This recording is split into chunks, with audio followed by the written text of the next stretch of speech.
The night falls on a beautiful Arizona night as we say good evening, sim racing fans, and welcome to KBRN's live coverage of the LWRC Cup Series from the Phoenix Raceway in Avondale, Arizona. My name is Kenneth Bueno with Charlie Baier and Kelan Belsha on hand for the green flag all the way to the checkered flag. We're happy to have you with us for today's coverage. One of the things that comes to mind in race 3, a short track for the first time. We're in Phoenix for race 3. This is the first time we're in short track this season. And Charlie, how does this really transfer for the drivers, knowing that this is the first short track of the season and they kind of have to adjust from what we're used to the past 2 races? Yeah, I think short tracks really put the car into the driver's hands. So it's very intuitive. You have to nail your braking points almost every single time. Obviously, this isn't as short and as intuitive as a place like Bristol or Martinsville, but it definitely puts the car into more of the driver's hands. So it can often produce more exciting races than some of the mile halves that we've already been to.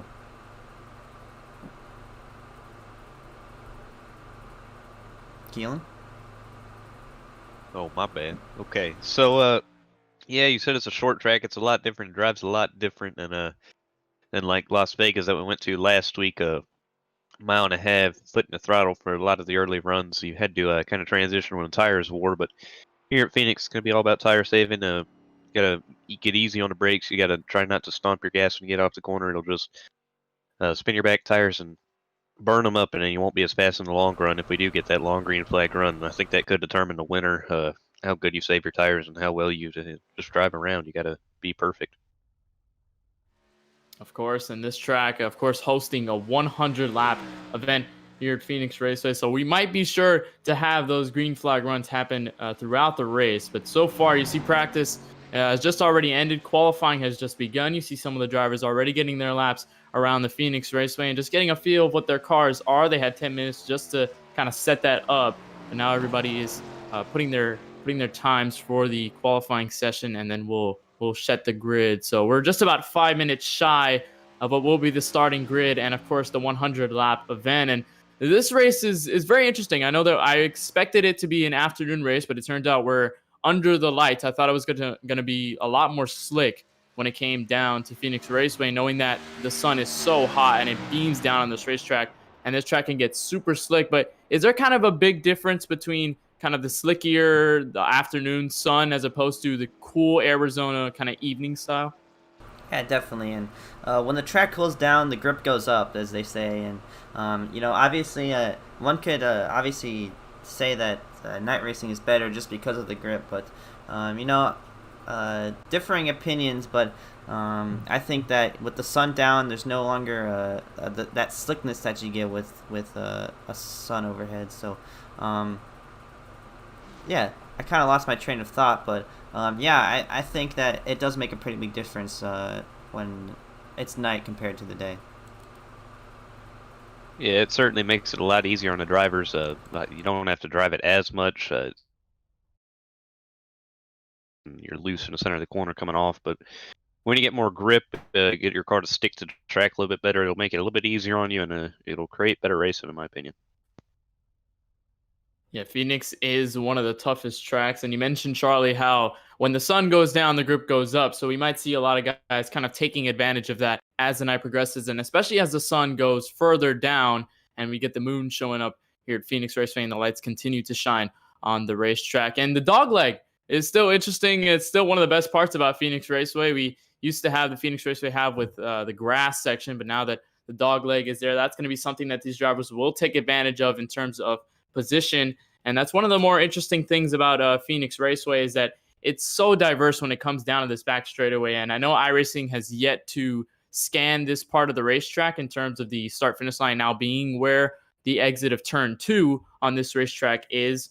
And we'll probably see that if iRacing continues to add that. But a little more information about Phoenix Raceway itself. It opened back in 1964. It has played host to numerous NASCAR Cup Series races, Truck Series races, and Xfinity events, as well as IndyCar events within the past couple of years. It's a very short track. It's a 1.1 mile circuit. So it's a very short way around this racetrack, and it takes very little time to get around this track. Of course, the elevation, 957 feet. We are in the desert, so we are in the mountainous areas. You see one of the drivers going down the dogleg that I mentioned. Track temp is just about 80 degrees, so it's pretty hot considering the fact that it's the nightfall. right now, and the sun is setting. It's still pretty hot, so we might see a lot of drivers still getting a little bit slick, especially coming off of those corners. I know I've ran a couple of races here at Phoenix, a couple of laps, and it gets really loose over the course of the run. Of course, we are in Avondale, Arizona.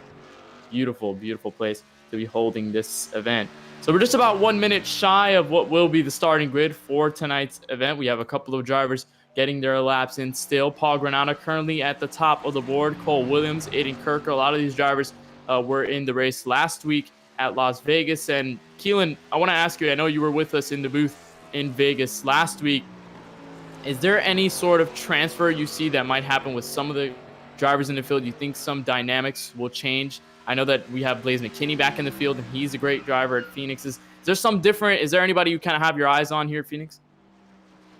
Got to keep your eyes on Michael Canon of 14. I know he won last week. He was really quick, and I thought if it was anybody to keep up with that 87 of Blaze McKinney, it would be him. I said that in the broadcast last week, and I know he has speed, so I qualified 4th today. I think he can be right up there with him. But then you got to keep your eyes on Blaze. I mean, I don't think he qualified, so he'll be starting in the rear. But if he can drive his way up through there, he'll probably be pretty quick, and he can probably set the pace for these guys. So a lot of guys to keep your eyes on, and very different track. So guys are going to have to adapt to it throughout the night. Hopefully we'll see some good race. All right, well, we got the starting grid fully set now. Qualifying has just about ended. They advanced the session. So now it's time to bring your starting grid. You're on KBRN for tonight's event. Paul Granata with the fastest time, a 27.346. He'll start on the pole in the blue 95 Chevrolet Camaro. By his side in row number 1 will be Cole Williams in the 42. He starts up front. Good run for him. Yeah, in your second row inside, Aiden Kirker in that 39 car, setting down a pretty good lap here. And to his outside, Michael D. Kenner, who did a fantastic job last race, starting to his outside, and that'll complete row number 2. Row 3, we got Richard Van Donka in the 46 and Brianna Lavin on his outside, starting in 6th. Row number 4 consists of the number 4 of Kobe Wells, who had a promising run last week at Las Vegas. He wasn't able to get the win, but he's looking for some redemption, starting 7th tonight alongside Hunter Ellis in the 01. Yeah, right behind them we have Brazen Collins, that 5 car, and to his outside the 24 of Logan Hartman, and that's going to round out your top 10 for the starting field. So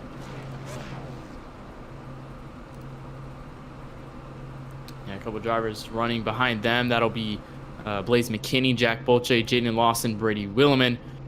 Those drivers are starting the field right now. I know Blaze McKinney and Jack Bolche are currently on track, but some drivers, Jaden Lawson, Brady Williman, are not starting this race so far. So looks like we'll see if they end up getting on track, but looks like everyone's still stationary for now. The pace car will come off very, very soon, and that means we are getting ever so closer to that green flag here tonight at Phoenix Raceway, and I'm very excited for this event. It's a very short track, and it's a very complex track at the same time. I know that this is the finale for the NASCAR Cup Series this year, and it's a new change for the NASCAR Cup Series, but it's interesting to see what that'll be like in terms of the championship factor. Again, this is a regular season race, so it doesn't make any factor when it comes down to that. But the pace car will come off with the rest of the field. They'll pace all of those high horsepower short blade spoiler we see tonight in the low downforce package in the Cup cars. We'll see Paul Granata and Cole Williams. They'll lead the field to the green flag. We are ready for 100 grueling laps here at Phoenix Raceway under the lights. Pace car is off. Paul Granata, the 42, will lead the field to green under the 95 discretion. He'll step on the gas pedal, and we'll go green flag racing for the LWRC Cup Series here at Phoenix Raceway.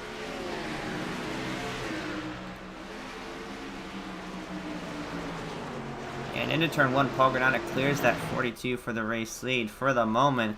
But we see this open dog guide drivers using that. And without the grass here, just like the 2009 configuration, that's an extra maybe 100 feet of racetrack that these guys can utilize. So that's definitely going to be a game changer here. But to the inside, here comes the 42 for the race lead. Crossover for the 42. He tried to make it work in turn 4, but he couldn't get it done. Paul Granata will take the race lead. He'll keep himself in first position. Look at the 14 of Michael Kenner, who was last week's race winner. He's now in 3rd, and he's going to look and see Paul Granata hits the cone off of the pit road exit and the dog leg, trying to use every bit of advantage he can get But also, look at the 42 on the high run. He's going to make it run to the high side. He'll try and take the lead off turn 4. They're coming down the front straightaway side by side. And he has the advantage going down the front straightaway. Paul Granato's going to tuck in. So near race leader on lap number 3. Cole Williams, as of right now, and has a car length lead going into turn number 1. Also to take note of, I know, Kelan, you mentioned that tire run that could happen within if we have a long green flag run. And you mentioned the dog leg. The dog leg actually takes a little bit more off of your tires as opposed to running kind of the banked part of that dog leg. But, you know, do you think we'll probably see any type of tire wear, especially coming down the run? Do you think we might see some drivers kind of skip higher to that dog leg? Do you think these guys are going to take every advantage they can get right now on the fresher tires, Kelan? Well, on the fresher tires, I think they're going to try to use that dog leg their advantage, get as much track position as they can, but you can't be running that every lap. Like you said, it will take tires away a little bit more than running just the top running normal surface wood. It's a little bit more rough down there, dirtier. So you can't run that every lap, but I mean, on these fresh tires, when you're side by side trying to make as much track position as you can up, you'll probably see them utilize it to the best of their advantage. I mean, that's why it's there to help you out complete passes. So it just depends on how deep you go into the tire run and how long you want to do it for. See a couple of drivers. It looks like this kind of 5-car breakaway kind of spread out from the rest of the field. Looks like that line ends with the 39 of Aiden Kirker. He'll be just in the 4th position. And these guys kind of just spread out from each other. They kind of spread out from the 39 on back. You see a lap car coming in front of the leaders. He'll possibly get out of the way as everyone utilizes the dog leg at the same time with all these drivers. And it seems as though they'll get past him fairly easily. He'll give the high lane to every driver. So he goes in the wall just a little bit, but it looks like that won't take an effect on the leaders right now. See the battle for 3rd heating up between Michael Kenner and the 39. Aiden Kirk is going to take that spot. Yeah, and that was really close for the lap car. He got loose, went into the wall, and almost overcorrected down into the leaders. So that was a close one, but luckily he's out of the way as of right now, and he's got to continue racing. So we got a yellow on the racetrack. Caution's out for the first time here tonight. We're going to take a look and see who might have been involved. I don't see much damage on some of these guys out there. Might have just been a little spinner. It might have been that 51 that we saw who was getting lapped on the racetrack. That could have been him as well, but just going to have to take a replay and see exactly what happened. You see he was getting out of the way of pretty much everybody on the racetrack and gets into the wall. That might have caused the yellow. Yeah, he stops on the racetrack, so yeah, caution comes out for him. He'll be on pit road, and that releases the first yellow of the night. We got a little bit of fresh air now to breathe. Now that we had a little bit of heating up battles, but so far it looks like Cole Williams continues to hold on to the lead with Paul Granado really not putting up a fight after that last pass. It looked like he's just kind of letting him run his race from now on. And we'll see if these guys go down pit road to take any adjustments or tire changes. I don't think anyone will right now, considering how early it is in the run. But here it is. Yeah, some drivers on pit road. Everybody down pit road. Yeah, the 42 is going to drag all those cars down pit road. I don't think anyone's going to stay out. I think everyone's going to go. And these guys are through right. Blaze McKinney trying to get every spot he can down pit road. Oh boy, that's a tough spot to be in, knowing how narrow this pit road specifically is. Yeah, they're 3 wide. We'll see what happens. They'll all make their pit stalls fairly easily. You see the L1 Hunter Ellis. Blaze McKinney, who started in the rear of the field. He's gained a couple spots since the drop of the green flag. Everybody will take tires and service. I think Paul Granado might get the jump off of this one. We'll just see what happens once they get to those other side of tires. But Cole Williams might get that run. See what happens. Here's the battle off pit road. The 42 wins easily. Blaze McKinney. Oh my goodness. He gets 2nd off pit road. Looks like Paul Granado falls to just about 3rd or 4th. Boy, that was a really easy pit stop for the 87. A blazing stop for him. No pun intended. Yeah, and that might have been a 2-stop strategy. As everyone, I'm looking at telemetry here. Everyone got a 14-second pit stop, and Blaze McKinney got a 9-second pit stop. So that might have been a 2-tire strategy, and it could work. We've only ran 9 laps here, so as long as he gets those right sides, the left sides aren't going to be that worn down. So Blaze McKinney in a good spot here when we get back going again. Yeah, that's what I was thinking. We only ran about 6 or 7 laps, and I know he was I know he started in the back, and he wasn't really pushing too hard to get around those cars, so I might have been saving a little bit. I think he'll be right in the catbird seat now. I mean, that's what I was thinking. Some guys would take 2 tires, and Blaze was the first one to do it. Yeah, and early in this one. Yeah, we've Charlie, seen go Blaze McKinney run really well. Sorry, we've seen Blaze McKinney run really well at short tracks before, and in the Budgin Lawn Care Series, we saw him dominate at Richmond. A very well performance put on by him. So he obviously knows his way around a lot of the iRacing service racetracks. So I wouldn't be surprised if he jumps out front, or at least has something to say for these leaders up here. Blaze McKinney, you mentioned Budgin Lawn Care Series. He won a bunch of the short tracks. He was the winner at Richmond and at North Wilkesboro. So he's not unfamiliar when it comes down to these short tracks. And I talked to him before the race began, and he told me that Phoenix is one of his best tracks when it comes down to the schedule. And he really enjoyed the fact that the Budgin Lawn Care Series ends their races at two of his best tracks and two of the tracks that he enjoys the most. So he's already enjoying his time out here at Phoenix Raceway. He's already gained a couple spots carving through the field. He already carved through the field through that pit stop. So he'll be starting on the outside lane once we get the drop of the green flag. We're at 2 to green right now, so still another lap left to go and to kind of discuss what's going to go on. But while we're on the break, if you want to ask any questions and join the conversation with us up here in your booth, you can do so by using hashtag AskKBRN, and we can answer any question up here in the booth, any question you have down in the YouTube chat, and we'll be sure to answer that for you and have a little interactive action with the people in the chat. So not too bored once we're under yellow flags or what have you down here in this race or any race in general. And if you want to continue tuning into KBRN, you can do so at 9 p.m. Eastern tonight. We have the Budgin Lawn Care Series live from Michigan International Raceway. That'll be at 9 p.m. Eastern. We'll be sure to bring you all the coverage from the drop of the green flag all the way to the end of the race. And we'll be sure to see some of the guys in this field tune in to that race and be in that race themselves. Blaze McKinney, Paul Granada, some of those drivers who are actually involved in that series as well. That's gonna be fun. Yeah, and yeah, it's gonna be an exciting race for sure. Michigan is a really big track, lots of room for racing. So yeah, I'm excited for it. So yeah, obviously that's later tonight, but we do have this race to do, and this one's gonna be just as exciting. Short tracks are a lot of fun. Some of my favorite races to watch in real life and in the iRacing service. So yeah, it looks like we got the 1 to green mark, and we're gonna go back racing here. Yeah, Michigan is a complete opposite track from this one right here, but we still got a lot of racing left to go in this one.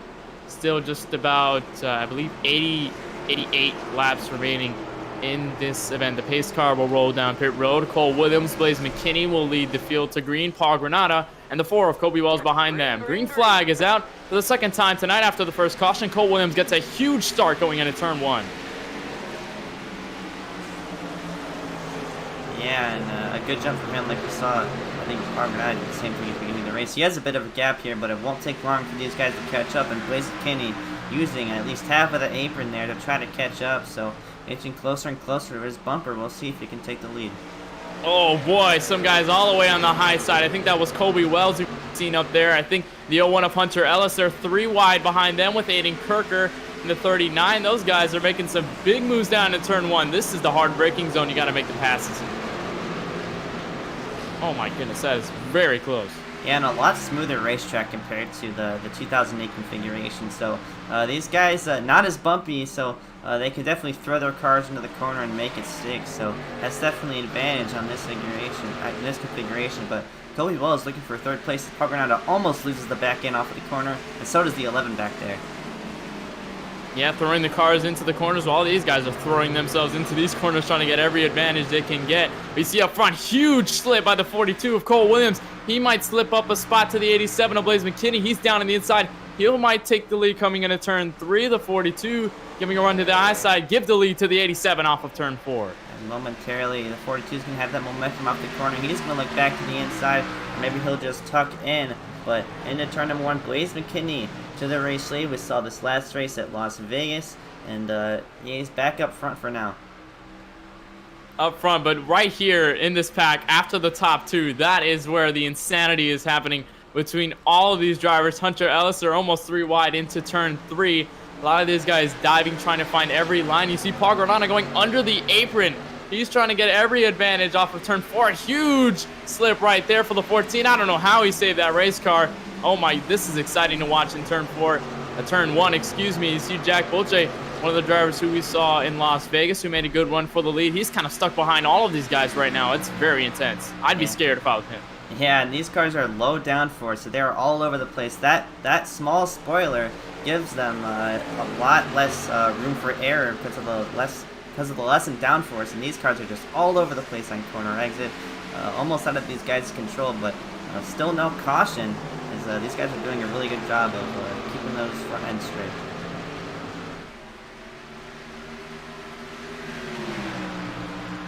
Field checks out, and amongst everybody, these guys are battling behind them. Looks like Colby Wells was able to break free from this main pack. He's now a little bit by himself, but he has a lot of ground to make up between where he is now coming out of turn 4 and where these guys are entering turn 1 with Cole Williams, Blaze McKinney. They still maintain the lead. They are both the 2 leaders right now, and looks like Blaze McKinney hasn't quite been able to extend his gap like we've seen at racetracks like North Wilkesboro and Richmond in the Budgin series, excuse me. It's interesting to see that he hasn't been able to quite make that gap right now. Of course, it's still early in this green flag run on lap number 20. We still just a long way to go in this race, but still close proximity between these 2 drivers. They come off of turn 2. They'll be right next to each other, and looks like, I think these guys behind them, they kind of calmed down just a little bit. They're now just a little bit single file, but everyone's keeping it clean. I'm nice to see this. Yeah, don't forget Blaze McKinney is on that 2-tire strategy, so maybe that's why he isn't quite pulling away like he could if he was on 4 tires, but he sacrificed track position for those tires, and at 42, I think he's getting the advantage of those clean left sides compared to Blaze's. Yeah, and he's closed the gap here, just about less than half a car length to his back bumper, so he's going to try to find a different line around the corner and maybe use it to his advantage, but here comes Cole Williams back looking for the race lead.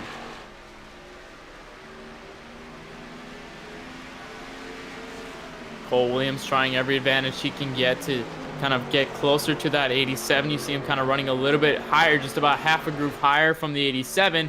Try and make a move, and you see what I mentioned, they're not using the dog leg anymore on this run. They're starting to use the bank portion of the racetrack, especially since Blaze McKinney used those 2 tires, and he still has 2 worn tires on one of the sides of the race car, so he's trying to conserve it as much as he can, as well as the rest of the field.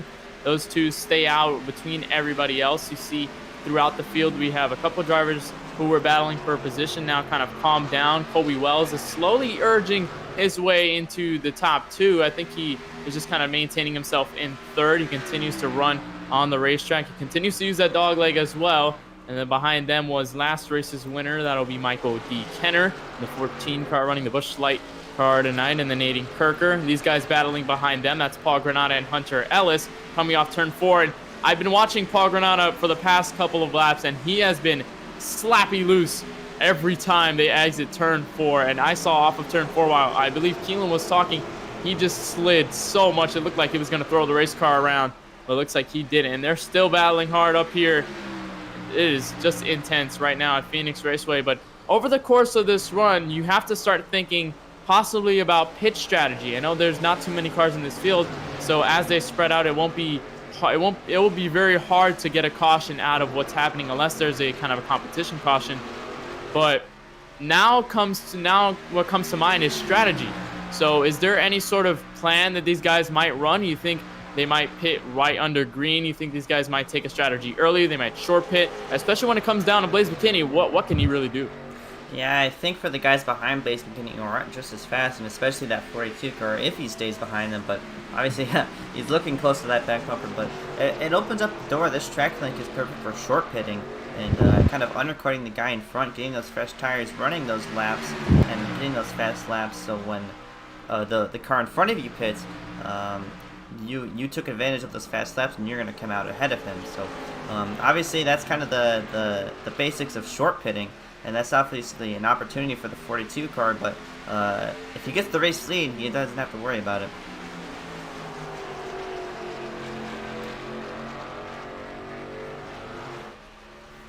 So coming on lap number 27 on the back straightaway, Blaze McKinney continues to lead this race. Cole Williams follows right behind. They've been kind of connected with each other since the start of this run, and the 42 has been looking for every part to get around that 87, trying to get a slip up out of that 87, but he hasn't found it just yet. He's still behind, and he's still waiting for that opportunity to arise. Some drivers still the back of the field, but Paul Granado continues to battle with the guys, but he's fallen back a couple spots. Here's a move now. Colby Wells fell 2 spots back now. Michael Kenner looked like he took the opportunity, as well as Aiden Kirker. They're looking to the inside into turn 3. Colby Wells not having the run right now early. Yeah, and it's fallen back quite a bit. I don't know if there was a mistake that we missed there, Kenneth, but obviously falling back. Maybe he used up his tires. This track is a tire chewer, because obviously this track has very wide exits, and you want to use up those exits as much as you can. But when you crank the wheel, that's gonna burn up your left front. So it's tough to manage your tires at a track like this. So, but yeah, back up front, the gap between these two hasn't changed, but Cole Williams is still maintaining a pretty close distance from Blaze McKinney. Got in the wall a little bit there in the front stretch. I think he might have been looking for too much of the racetrack to try to get to Blaze. Cost him about a car length or 2. And Colby Wells, I think he does have damage on that front end. That might have come from the wall. And you mentioned the wide exits. It's kind of like, I want to say Homestead in a way, in terms of the wide exits and the turn that you kind of think you have more room than you really do have. And sometimes you want to make it a smooth exit and you feel like, oh, I really have space off this corner. And then all of a sudden the wall comes up and you don't really know, you're in a bad spot already. And then you already get damage from the top of the wall. And then you have to crank that wheel and possibly burn down a couple of the tires. But looking up front, looks like the lead has gained. And it looks like the 42 kind of eased up on the 87. He's not putting as much pressure anymore during this run. I think he's probably looking toward that long run instead of looking to pass that 87. But look at that 42 car. It's an orange and red Coca-Cola machine. We have, I think, 3 Coca-Cola machines in this field, so it's a Coca-Cola branded family out here. And that's I think that's Kelly Oubre Jr., Kelly Oubre from the Phoenix Suns on the deck lid, I think. So a little bit of Phoenix pride from the 42 tonight. Yeah. Yeah. And you mentioned, back to what you mentioned about the wide corners. You mentioned Homestead, and yeah, that's probably the closest I can compare it to, because the tracks with wide exits are obviously tire chewers, and some could say the same about the front stretch at Richmond, because you want to use up that as much as you can, but unfortunately it can take a really big toll on your tires. So yeah, tracks like these are tough on these guys. So yeah, you see the tires are wearing down a little more for each of these guys. You're seeing the gaps between each other open up a lot more. But yeah, we got a caution count. That's Paul Granado. That run has dissipated quite quickly with the 95 of Paul Granado. He goes around on the racetrack. I saw him getting loose a couple of times, and he fell back a bunch of spots ever since that run. We'll take a replay and see exactly what went down. Looks like he went around in turn 3. Actually, no, turn 1. Goes around, might have got some help from the 46. He saved it, actually, so wasn't too bad. Yeah, there you go. He got his front tires below the apron, and oh yeah, that definitely loosens up the race car a lot. Yeah, that's just a tough spot to be in, and obviously just lost control of the race car. So under caution once again. We got a good 30 lap stint out of that.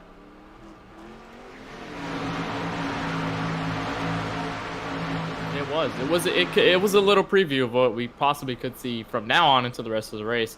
Still have about 65 laps remaining, and now that we have our longer run, we'll see more drivers down pit road, including the 87 of Blaze McKinney. Kelan, you got anything on pit road? Well, they're probably gonna come down here, get 4 tires. Whole field coming down. Blaze gonna get 4 tires for sure after getting 2 on that last stop. Don't think we're gonna see any 2-tire strategy. It's probably just gonna be 4 in fuel because of that long run. It's like everybody on the racetrack will come down. Nobody stays out. Blaze McKinney will fall into his pit box slow and easy on the Beef Boss. Pit stall the pit banner there. I see some damage on the 11 of Jack Belsha. I'm not sure where that might have come from, or some contact maybe later between where he was in the rear of the field. But everyone coming down pit road. Blaze McKinney will come out early. Looks like it might have been another 2-tire stopper, but not enough. Close down the exit of pit road. Cole Williams will take the first spot, but they might give it a blaze. They might give it a blaze. They do give it a blaze, actually. And I think Cole Williams just kind of stopped on the racetrack. We'll see where the field shakes up off of pit road. That was kind of a weird situation there, but it was very close between the 42, Cole Williams, and the 87 of Blaze McKinney. Looks like the 42 is now starting to pick himself back up on the racetrack. I think he'll take the first spot once we come back green. Aiden Kirker made a good move. He's, I believe, the teammates with the 42, so they're going to have teammates there up in the first 2 rows. Michael Kenner, Hunter Ellis, Colby Wells, Logan Hartman, Jack Bolche, and the rest of them behind them will kind of file through, and we'll be under caution for the second time tonight here at Phoenix Raceway. 2 cautions within the first, I believe, 37 laps that we've ran here tonight. Still a long way to go here at Phoenix Raceway. And with that, we'll take our first commercial break of the afternoon. You're watching the LWRC Cup Series live from Phoenix Raceway. We'll be right back. Stay tuned.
Welcome back to Phoenix Raceway. We've completed 39 laps of the 100 laps scheduled for tonight, and we have a little bit of information on what happened with the 42 of Cole Williams. Charlie, you have some information for us. What happened down there on pit road?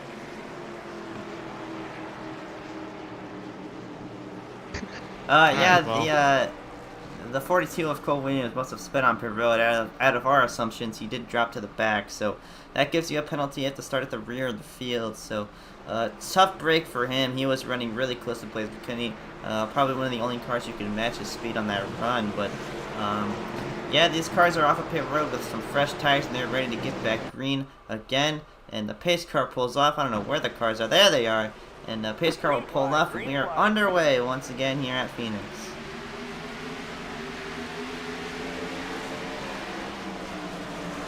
Good start from Blaze McKinney. Michael Kenner will dip down low to try to get the advantage off the 39. Evan Kirker looks like he can't make it work, and seems as though it's everybody's fighting to fight for that lead on the 87. Nobody's really put pressure to him other than that 42 who suffered from that speeding penalty. He has to come back through the field.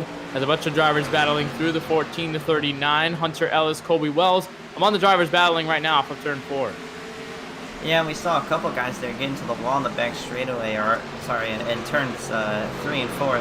We saw, I believe, the 24 car there. So I don't think that right side is damaged that much. So he can keep going here. But back up to the front, the 39 car of Aiden Kirker up to the back bumper of Blaze McKinney, under him off of turn number 4.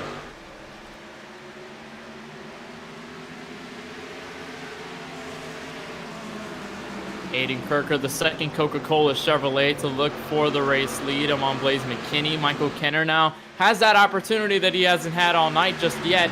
he might be peeking to see if these guys tangle up. But here comes a 39 to the low side. He's going to try to work it down all the way to the bottom of the racetrack. Looks like he might get the run off slightly, but just can't make the move. Look at how loose the 14 is off turn 4.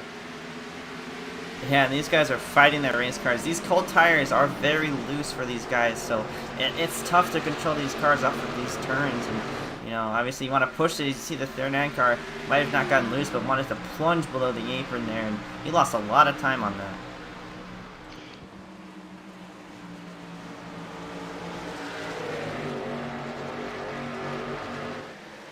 As you work through, they continue to stay with each other. The 39 looks like he lost a little bit of time, like you mentioned, and these guys working through the back of the field. That includes the 01, the 4, and the 11 of Jack Bolche, who we haven't seen much of all night. He had some damage early in this running, especially during that green flag run when they went down pit road. He had some significant damage to the front end, but here's a battle for the lead now heating up. 39 looks like he caught back up, but this allows the 14 to make it almost 3 wide off turn 4. Yeah, and surprising for sure. Car right on the back straightaway. That's going to be Ellis. Hunter Ellis into the inside wall. And looks like he just got loose off of turn 4, but we'll get a replay to see what in the world happened there. Yeah. I don't know if he got any help here in the corner. They both cut the dog leg there. That's the one of Colby Wells right behind him. Threw it in there into turn 3, ran up high. Don't think he really got the top to roll and got loose off the corner. Might have got some help here. Yeah, hard to tell from that angle. I couldn't really tell, but it looks like the one might have either took the air off of him or nosed in a little bit. Since around, we got another look here. Yeah, he got a little help from the one car. Just got tight off the corner and ran into the back of him. Yeah, I think the one car was expecting him to go up the racetrack more. As you see, he didn't really go up to the wall. He kind of stuck down there, and I was just got a tad bit of help. Not bad contact in the inside wall, but that's definitely going to knock up the front end a bit. So we are on the cautions again. You mentioned earlier you want to use every inch of the track you can, the wide corners, to try to conserve your tires and just run fast laps, and that's what the 1 was expecting, and the 01 just didn't do that. And got the short end of the stick there as they come down pit road. Everybody back down pit road, including the 01, who had some damage. I think Cole Williams was working through the field, and he made himself a couple spots there on that little run that we just had. But everyone going down pit road, we'll see if Blaze McKinney decides to take another 2-tire stop. We saw him already do it once earlier in this run, and that gave him the race lead. That gave him second place, and then basically we'll see what goes down between now and once they exit pit road. Everyone goes down. The 39 of Aiden Kirker, 87 gets a quick stop. That might give him the race lead once again as we come off, and that'll easily give him the race lead off of pit road. Everybody's still getting their tires and fuel. The 39 will be the second one out alongside Michael Kenner. Look at the battle for, looks like 4th place. That's the that's Colby Wells and Jack Bolche, who were battling for that spot. I think Jack Bolche, no, actually Colby Wells took that spot. So yeah, Bolche doing what he did last week at Vegas. He was very quiet for majority of the race, and he kind of showed up as the race went on and ended up getting a 3rd place finish out of it, I think. So didn't qualify that good today, but he's just making up that track position, making his way towards the front. And it's still a long race, so we're just about halfway through this event now. So looks like these guys will start to kind of put their strategies into plan, especially when it comes down to being there at the end.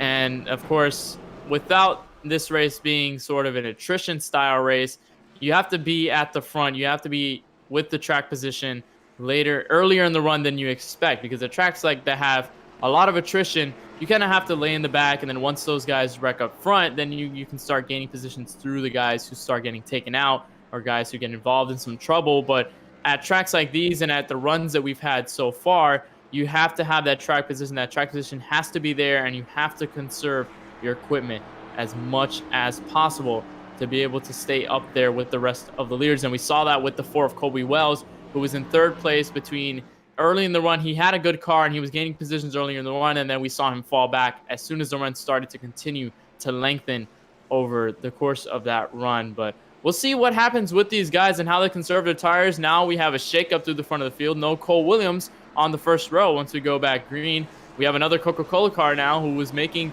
some spots early. You think he might have a shot? You think these Coca-Cola guys have a little plan when it comes down to beating Blaze McKinney tonight?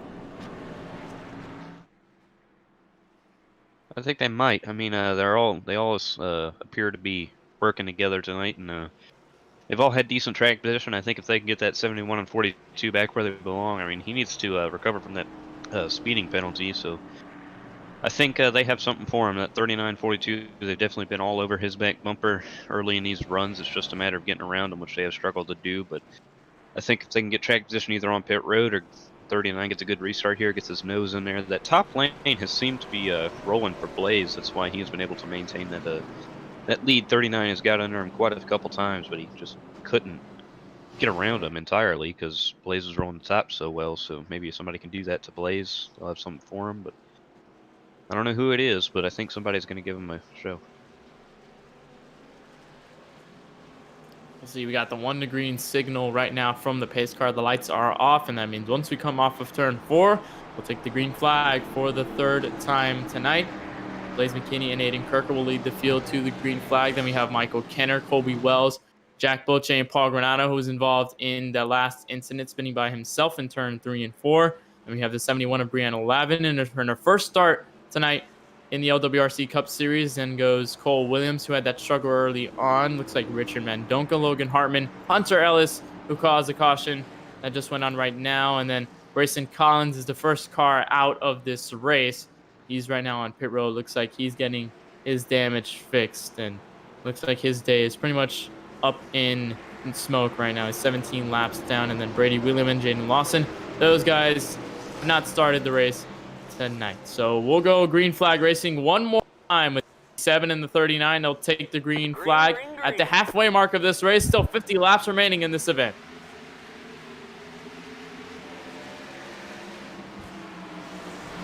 McKinney with another pretty good advantage in turn number 1, but 39 not letting him go that easy, using the high line. And oh, he's going to go around off of turn number 2, and caution will come out once again.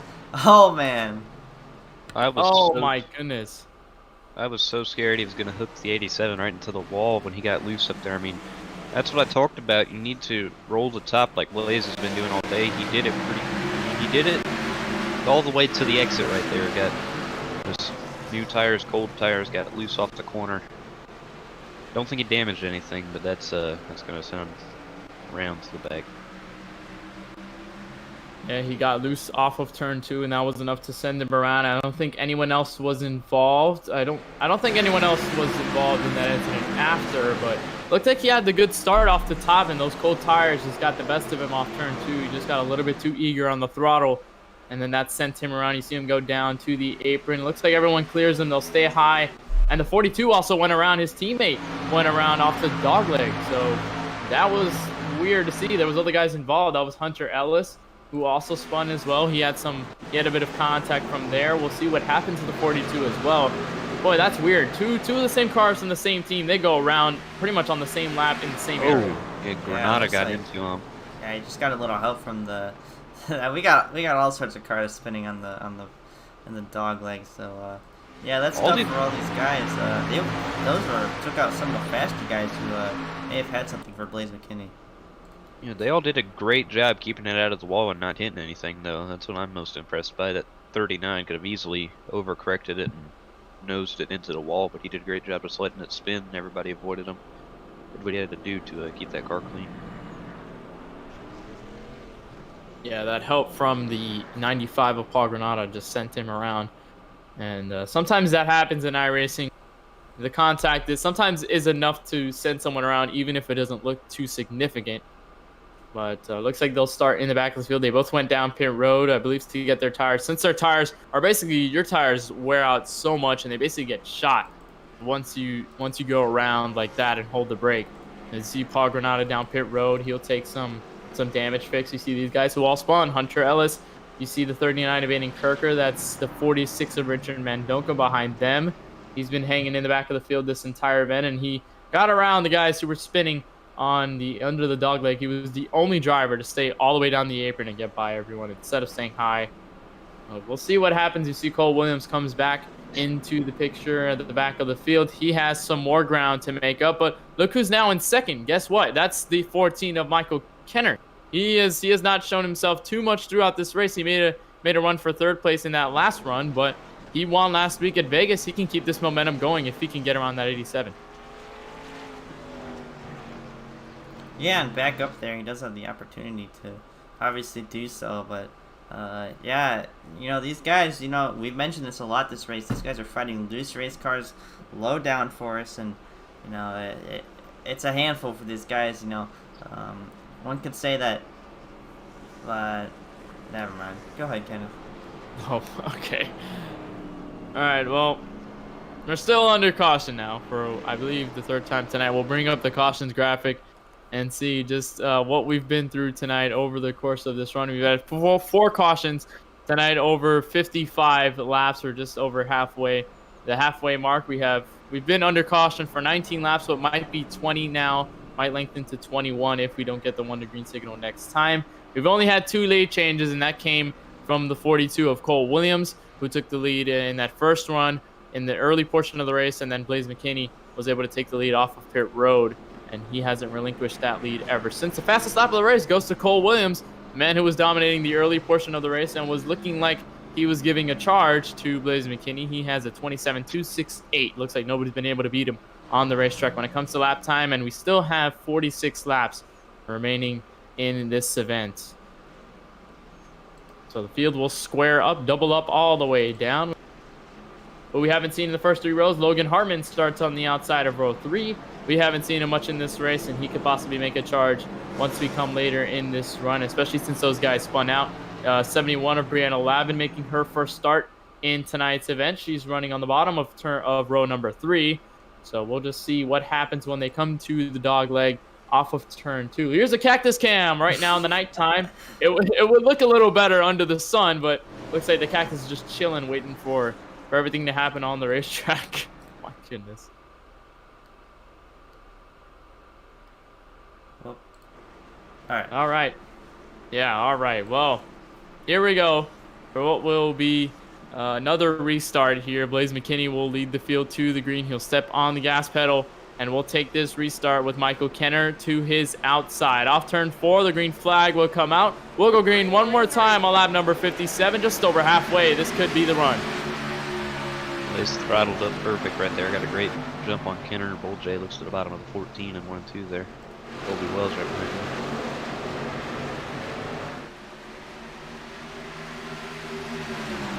Not the best restart if you're the 14 of Michael Kenner. He allowed Jack Bolche, and it looks like Colby Wells to take advantage of them on the inside. Guys sliding up the racetrack. Might have some guys in the wall. Almost 3-wide action with Aiden Kirker and Paul Granada. Oh, they made contact. Oh, no. Then they go around off of turn 4. Aiden Kirker, Paul Granada involved, and another caution on the racetrack. Boy, that was tough. We saw that all the way down off of turn 4. That was tough. Yeah, and it started in turn number 3. These guys, well, it started on the dog leg. These guys went 3 wide, and, you know, just a tough spot to be in when you're in that. But, yeah, as you see here, it's just a 3-wide situation. But in turn 3, it gets really sketchy for these guys.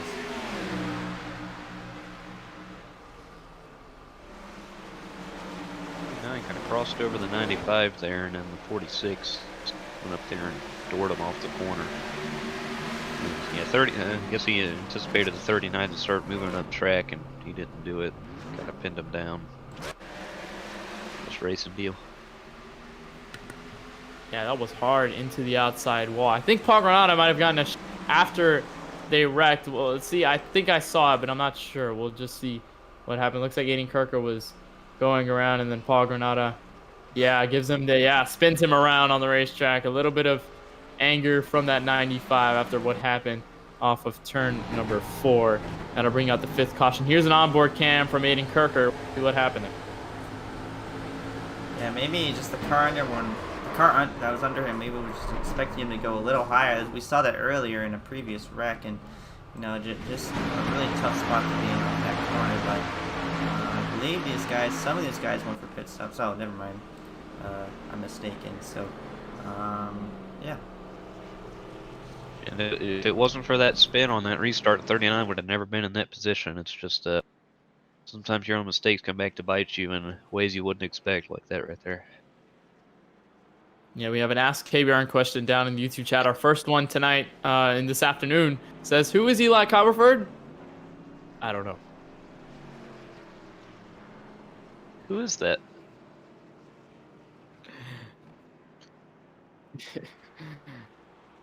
Of Eli Commerford. Well, just about lap 60, about 40 laps left to go. We'll see if these guys go down pit road one more time. It looks like that seems to be Blaze McKinney. Looks like he won't make the move down this time. We'll see, and he does. Looks like, oh, actually, everyone stays out other than him. So interesting strategy, and of course, Paul Granada, who has damage. But other than that, interesting strategy for the 87. Now he falls back. He's going to fall back through the pack, and he's going to have to carve his way through the field. He's the only driver on pit road. Interesting call. I thought everyone was going to go with him. It seemed as though that was the trend. But this shakes up a lot when it comes down to this last run. Yeah, Charlie, what is the fuel mileage here? You know? Well, to be honest with you, I'm not sure. But if I were to make a guess, I would probably say, well, I might as well just say that we're good to the end on fuel. But if I were to make a guess, we'd probably be about maybe 90, 80 laps on a full tank. So, yeah. I was just thinking, I don't know if they have a ×2 on here or not. So, I don't know if Blaze is coming down to fill it up and get good to the end. I don't know if 40 laps is the window or not, but that's what I was thinking for a second. But if you say it's 80, 90 laps, I don't know. I'm sorry, my mic was muted on the... I don't know if it was muted or not, but I'll just say it again. If I were to guess, the fuel run would probably be about 80 to 90 laps. So, on a full tank. So, I remember at Richmond in the Budgin Lawn Care Series, they, Blaze McKinney, or... Well, no, actually, at North Wilkesboro, Grayson Structure went the entire race on one tank of fuel. So, Yeah, if that race was about 100 laps, caution. this track is just a bit larger. Yeah, that's what I was gonna say. I'd probably estimate about 80 to 90 laps. So we're good to the end, is what I'm saying. Yeah, but I think the tires. I'm sorry, Kelan, go ahead. No, go ahead. All right, well, I was gonna mention the tires. Now the tires, I think fuel is fine from now on out. We have fuel. The fuel is good. Looks like nobody else will pit for fuel, since fuel will be the only thing you need to basically stretch it to the end of this race. But the tires is the biggest part. We saw Blaze McKinney take, I believe he took 4 fresh tires on pit road. So he's going to have the freshest tires out of everyone in the field right now. And he will probably make a lot of positions up. Now, on 1.5 miles, it makes a bigger difference. On the short track, it's a little harder to carve through the field when you have those fresh tires. Of course, it's still possible to do it. But it's one of the harder things to do when you have to be hard on the brakes, and those tires take a beating when you go all the way to the bottom of the racetrack, and you have to crank that wheel just a little bit, especially at this track. But we'll just see how Blaze McKinney manages himself from now on until this portion of the race. And we saw Aiden Kirker, who was working his way through the field. He got into trouble, so maybe Blaze McKinney could have that same fate. But it all comes down to what will happen after this green flag flies. We have a question down in the YouTube chat. Says, who is Glenn Budgin? He is the grass man. He is the owner of the Budgin Lawn Care Series, which will air at 9 p.m. Eastern tonight if you want to tune into that. KBueno Racing Network, 9 p.m. Eastern. Tune in. Michigan. It's going to be fun. All right. Here we go. Once more on the green flag. Michael Kenner, Jack Belsha. We haven't seen up front too much. They're going to lead the field to green. Michael Kenner was your last race's winner. He's going to lead the field under his discretion. And a good jump for him, but also a good jump from the outside with Jack Belsha.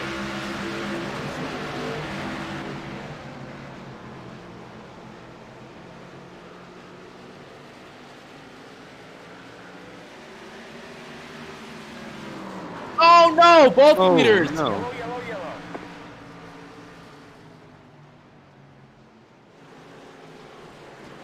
What? Oh my goodness! I would have never expected that to happen. The 14 and the 11 got into each other, going into the dog leg. We're gonna take a replay and see what happened. I thought the 14 was just gonna make that move. I think he might have just underestimated where that 11 car was. You see off of turn 2, the 11 gets a good run, and it looked like the 14 was gonna. Oh no, he comes down. He gets loose on that transition there, and that sent him down to the 14, and they both go around on the back straightaway in the dog leg. Boy, oh my goodness. I did not expect that whatsoever, but that's a little bit of drama there for you folks. So between the two leaders, they get some hard damage. They're going to have to pit, and that's going to hurt their run definitely for sure. Oh my goodness. Well, if I'm the 11 car in this position, I'm going to expect that 14 to take the dog leg, so I would stay up. I don't know what he was thinking going on the dog leg, because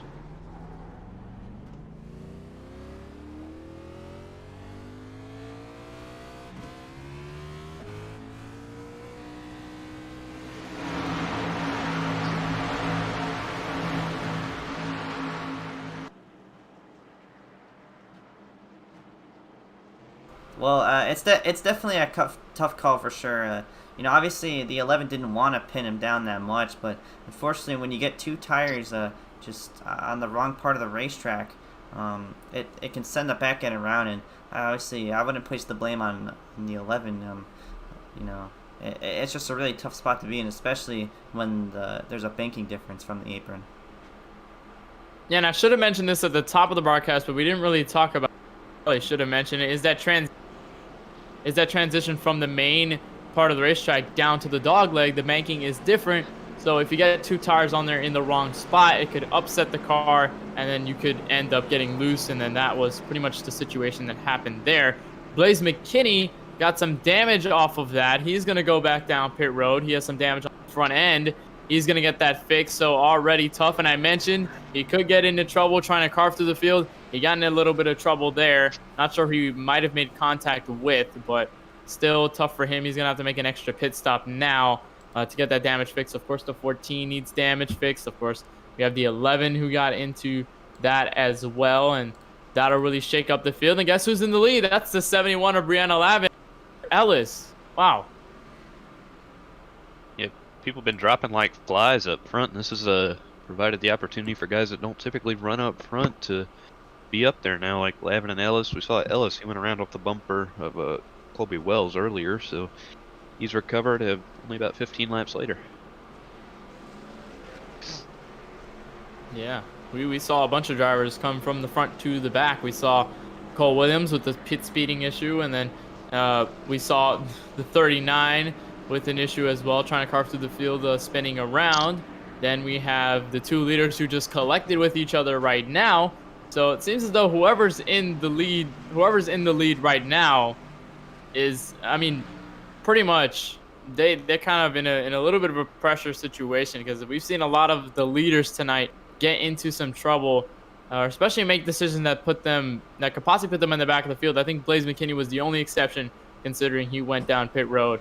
But he already got some damage from the last incident, so that's hurting his run just a little bit. He's going to restart near the back of the field. So I believe we have 2 to green this time by at Phoenix Raceway. We'll just approach 30 laps remaining in this event. We have Brianna Lavin making her first start in the LWRC NASCAR Cup Series. She's going to start first in that Coca-Cola machine, the third Coca-Cola car tonight. Then Hunter Ellis, Richard Mandoka, Logan Hartman, Colby Wells, and then Cole Williams. Aiden Kirker. Well, I don't know if we have a confirmed gender on that 971 number. Well. All right, well. I'm sorry. Yeah, that's awkward, man. That is awkward. We have the fun to green signal, and we have another question in the KBRN chat.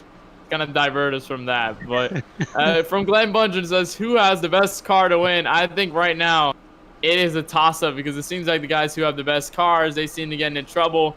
But the first car that we've seen who's been dominant early in this run is Cole Williams. He's starting on the outside of row 3.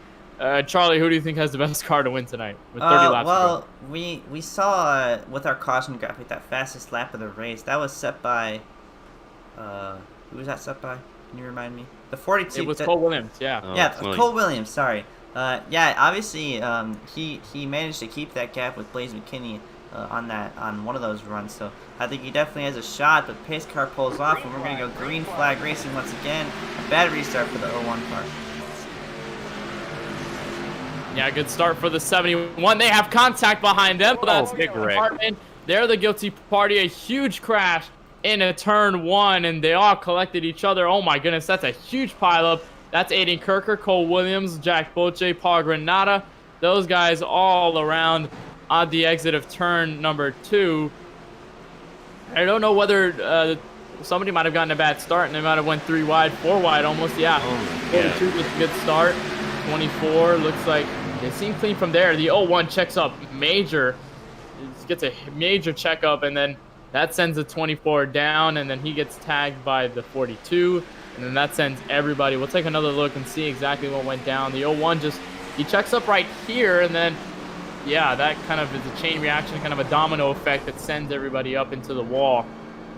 I'm not sure what might have happened to the 01 there. Well, he might have been expecting the guys behind him to brake when he did. He was braking early for the corner on board Blaze McKinney as he weaved his way through this. Look at him just go to the top. Avoided all. That was a really close call for Blaze. Gained about 6 spots on that right there. Yeah, so we should get a check on, see what happened with the 01. I'm not sure an issue there with the car itself, or it might have been just a braking. It might have been something about the braking. Maybe he's braking a little bit too early. Not sure what really happened there, but that definitely hurt his run for sure. He's going to go down pit road, and Kenner, a couple of drivers who got damaged from that incident, they're going to go down pit road, get those tires and fuel. You see Brayson Collins, who exited early in this event. He has no factor in this race right now. He's not going to come back on the racetrack. See everyone going down pit road, and that leaves the lead still with the 71. Richard Mandoka will now start to the outside if they go green, and if they don't pit, Kobe Wells, Blaze McKinney, those guys are the only people on the racetrack right now. So yeah, this race took a turn real quick. It was pretty much like a flip of a switch. It was just kind of automatic. I mean, I did not expect this to happen. I expected to see more green flag runs that we saw early in this race, but as the race wears down, these guys get a little more racy, and then of course that could be the product of that raciness, if that's even a word. But yeah, this opens the door for Blaze McKinney. I think he's going to be the car to beat now. Him and Colby Wells, they've had speed, but I think Blaze has just had the edge on him. And now he's just has to beat really 3 cars because everybody behind him's damaged. So that's all he has to worry about at this point, in my opinion. But yeah, it'll be close. I mean, it'll come down to if they can stay ahead of the 89. But these Cope cars, remember what we said, if they could beat them, it'll just be interesting. I'm curious. He is on fresher tires, I do believe, because he went down to get tires and when he repaired damage. yeah, he is. And we'll see if that takes effect. It already took effect with him in turn 1.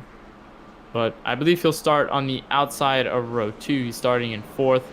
So yeah, he will start on the outside this time around. And we'll see if he can get that run and possibly make some positions out of what just happened as the rest of the field comes up with the people who stayed out and didn't take anything down pit road. Cole Williams is back down pit road again. Not sure whether that's for damage or for a penalty of some sort. He'll be down pit road as well. He'll take another stop down. You see, I think that's Brayson Collins. He's back on the racetrack. As soon as I said he wasn't going to be a factor, he's now back on the racetrack going around and getting some laps in. He's currently 38 laps down. And speaking of people a lap down, we have 9 cars on the lead lap. Paul Granada is the first one a lap down with Logan Hartman.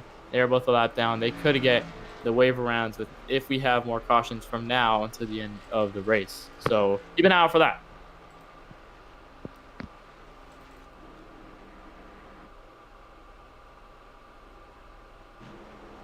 And just approaching 25 laps to go in this race. So these are the closing stages, and a lot of these guys have some fresh tires in the back. The top 3 have over 10 lap old tires, so they might be at a disadvantage. Blaze McKinney has pitted 8 laps ago, and everyone else behind them pitted 3 laps ago. So a big difference in tires. That's obviously going to show on this restart, and we'll have to see if these guys up front who are on those old tires, we'll have to see if they just drop back, and yeah, all these guys behind them have to work on getting around them up to the front again.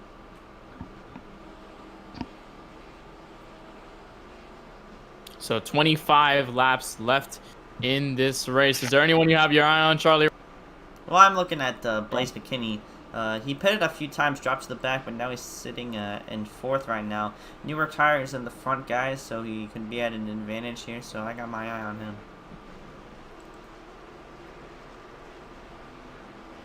All right. Well, we'll get the green flag right now with just 25 laps remaining. Brianna Lavin and Richard Mendonca will lead the field to green. Colby Wells with a good start. Green flag is out there. 3 wide, possibly going into turn 1. This might be big, but Colby Wells looks to get that advantage. The 71 did not get a good start. And it looks like everyone's going to swarm the 71 off turn 2. They're still almost 3 wide, and everyone's using the dog leg to their advantage. They come turn 3 with Colby Wells in the lead. Yeah, and everyone's loose on that dog leg little section there. And some guys on the wall, the 46 up there, so is the 71. But Blaze McKinney taking advantage of it. He fell back a little off of turn 2, but now he's up to 2nd. And Colby Wells has a pretty, a 2-car length lead over him. Yeah, this is the opportunity for Blaze McKinney to take that race lead back. Ever since he went down pit road, the 71 files into 3rd. Looks like Michael Kenner will try to take the spot away. Going into turn 3, he'll look low, and you see a couple of drivers now looking to the high side. Cole Williams is now back in the picture within this top 5. If he could get around these guys, he gets way loose off turn 4, though. He's going to try and look as we continue this run, but the 87 is slowly closing the gap. This could be the battle for the win here, guys. 87 is a really strong race car, about 10 lap newer tires. Then the first place car of Colby Wells all over the back bumper into the dog-legged end at turn 3. And he is on the outside of him. He has the advantage. Could he use the momentum off of the corner? That's something he's been doing all night long. He's been able to roll that top, got in the wall a little bit. Kenner got loose behind them. If I'm McKinney, I'm pushing it right now. I mean, you've got fresher tires in this car in front of you. You want to get clear of them so you can sail away from them. But Wells is not letting him go. A little bit of contact as they come off the corner. That 4 is not letting the 87 get any advantage. They're still side by side in turn 3. You saw the 87 pin the 4 just a little bit low into turn 1. Looks like he'll go a little bit high. He'll take the diamond route off of turn 4. He might get a bit of a run, but back through turn 1 and turn 4, you see some guys. Michael Kenner's now under pressure from the 11 of Jack Bolche. He's going to look for a couple of spots. Brianna Lavin also taking advantage. Cole Williams, but now they're side by side for the lead once more. Blaze McKinney to the bottom of the turn 3. Having the advantage going into turn 3, will he use his advantage to finally take over the race lead back? He does, but here comes a crossover from the 1 car, and both sides up the corner. Blaze McKinney spins it around into the inside wall, and from the lead once again, we have the leaders wrecking again. And you know, my goodness. Both Wells and McKinney were pushing it. Neither of them wanted to give an inch, and Blaze just got the short end of the stick there. That is that's unfortunate. Watch Wells. He's going to go for the crossover here off of 4. He has nothing to lose. He's on 10 lap old tires, so he's pushing it here in this situation. Ooh, might have got to the back end of him a little bit. Got him squirrely, and 87 tried to save it. Back end onto the wall on Ninja. It's going from there.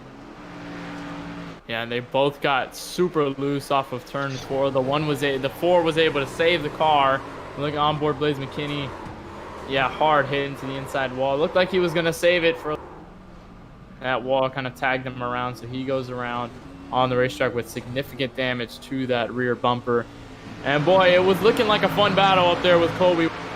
Colby Wells got loose, and Michael Kenner was also another driver who got loose off of turn 4. It seems as though turn 4 is pretty much attacks the car when it comes down to the oversteer off that corner. And there are a lot of guys are a little eager on the throttles. You see everyone go down pit road. It looks like the top 2 stay out. Everyone goes down behind them. It's going to be interesting because those top 2, those guys in the back, they're going to be on fresh tires, and the top 2, they're not. So it's going to be interesting to see if anybody can get around Wells. I know Kenner, I believe he has fresher tires than Wells, but these guys are going to have way fresher tires. Bolche has pounced on this opportunity, started in the rear, made his way up front now. Williams, he had a fast car in the beginning. It'll be interesting to see if he can make up some ground, get the lead, and win this. Yeah, and those top 2 guys are already on old tires. Colby Wells put it 22 laps to go. Michael Kenner pitted 11. So these guys are going to be on way fresh tires, but they're also cold. So yeah, the race off of Pearl Road looks like the 11 of Jack Bolche will win it. And all these guys coming off once again, and Blaze McKinney is the last car off of the pits. Guy who spun on the front stretch. Yeah. he has some work to make up now from now ever since that spin. Colby Wells doesn't have to put in that work though. He'll still be in first when we come to the green flag, and Michael Kenner, and it looks like Paul Granada stayed out, but he is a lapped car. He is just 1 lap down. I think he might get the wave around once we hit the 1 to green, but Jack Bolche will start behind them. Then Cole Williams, Aiden Kirker, Brianna Lavin, looks like Hunter Ellis, excuse me, and then Blaze McKinney will round out that little line of cars that we have right now. The 95 goes around the pace car. He'll take his lap back, and we will go green, I believe, just short of lap number 87, and that'll be just about 20 or so, less than 20 laps to go in this race. So this is the crunch time for a lot of these guys, and it was just insane to see what's happened between the first run and what we had in this last portion of the race. That we saw a bunch of cautions, but now that we've had the field just shake up a little more, Charlie, I want to ask you: did your perception of who your driver had the best car? Do you think that changes now, or do you think it's still the same, the 87? Well, I believe he took us fast repair, so he does have a silky smooth, clean race car.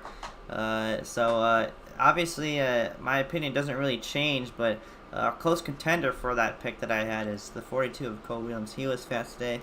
Also, Kobe Wells, who did a good job maintaining that race lead from Blaze McKinney on those old tires. So he's also a fast race car here. But my non-biased pick would have to be that 87 still. It's top 3, the same as it was at the end of Las Vegas last week, and we had a great finish when it came down to these 3 on it. Green, white, checkered restart. Wonder if we can get something like the same here. But I mean, 15 to go, a lot more time for guys like the 87 of McKinney to make up that track position and get up running up front. Yeah, and you mentioned the top 3. Yeah, they were in the end of the run at Las Vegas. Michael Kenner, and who came up with the checkered flag at the end of that one. And we'll see whether he can get that same run this time around and take his 2nd win in a row in the LWRC NASCAR Cup Series season. But he has some people to fight off though on the outside, and the 11 and 4 are definitely not going to give him any sort of slack when it comes down to this restart. And Cole Williams, also Aiden Kirker, those guys aren't going to budge either. They're going to be the people to basically take any chance they have, and if they have to make a little contact, if they have to make some bold moves, they will them. And that comes down to what happens when the flagman drops the green flag. We have the 1 to green go signal, so that means we will take the green flag next time by. We'll give a little race summary presented by Super Mix. We'll see exactly what just happened from the drop of the green flag. Of course, your leader is Colby Wells. 85 laps completed, 15 laps remain. 6 lead changes, excuse me. And we've had 8 cautions, 40 laps under yellow. Of course, we are at ISM Raceway, Phoenix Raceway, as it is called now, from the lead change. That was your race summary presented by Supermix. Concrete blocks. Yeah, Concrete Blocks on Demand. That's one of our sponsors here on KBRN. But right now, we are focused on what will happen from now on race, and that'll be in the hands of Colby Wells and Michael Kenner. They'll lead the field to green. The green flag is out one more time. We'll take the green from Phoenix. A good start from the 4 and the 14. They'll be battling into turn 1. This will be interesting to see. If Kenner can roll the top here and get that exit, I think he'll have a shot, but the 1's going to have the advantage on the dog leg. He's going to take it. The 14 stays high and try to get a run in 3 and 4. Yeah, and using that outside line to his advantage, almost all the way up onto the wall there. But here comes the 42 car, one of the strongest cars in the field tonight. No. And, oh boy, car around on the back stretch. I had 2 cars around on the front stretch, and we are under caution once again. That's a 71 car and 46. So once again here, we're gonna get a replay. 71 and 46 look to go around off turn 4. We'll give you the replay. See exactly what happened there. I think the 71, not sure if 71 had a little help off turn 4, but we'll see exactly what happened going off turn 4. No, it's just a case of getting loose and getting into the 46. Yeah. And the 46 almost had that avoided, but obviously off of the turn he just lost it there. Well, yeah. Yeah, he had to throw it to the right here to get off of the 71, and it got him loose when he got off the brakes. He's running around. Didn't get to the wall that hard.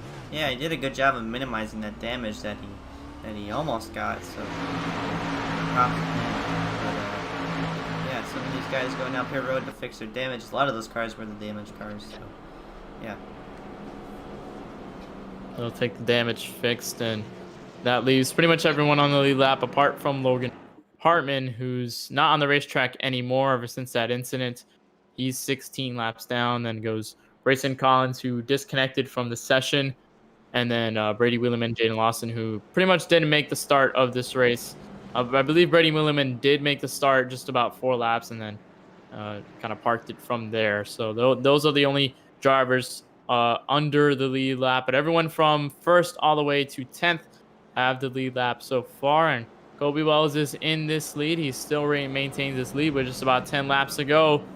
This is it, and really, that mindset, you really, especially for Colby Wells, it is super frustrating to know that there's continuous cautions at the end of this race with the race in your hands, and now one of the best cars on the racetrack with the fastest lap is now behind you, and will try to make a move on the restart. So it might be a little bit nerve-wracking inside that 4 machine.